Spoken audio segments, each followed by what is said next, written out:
په داسې حال کې چې ټاکل شوی د امریکا او ایران ترمنځ مذاکرات نن سه شنبه په اسلام آباد کې ترسره شي، خو د ایران چارواکي وایي د ډونالد ټرمپ چلند داسې دی چې ګواکې ایران باید د خبرو پر میز بشپړ ځان تسلیم کړي.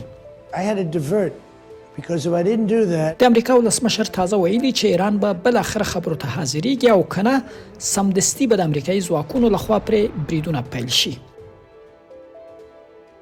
په مقابل کې د ایران د ولسي جرګې رئیس محمد باقر قالیباف ویلي چې د فشار او ګواښ تر سیوري لاندې خبرې نه مني.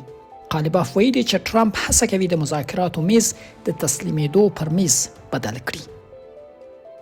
له بلې خوا واشنګټن پوسټ ورځپاڼې د یوه ایراني چارواکي له قوله راپور ورکړی چې د ډونالد ټرمپ توند لحن او د امریکا لخوا د هرمز تنګي محاصره د تهران او واشنګټن ترمنځ د خبرو پر وړاندې دوه اصلي خنډونه دي.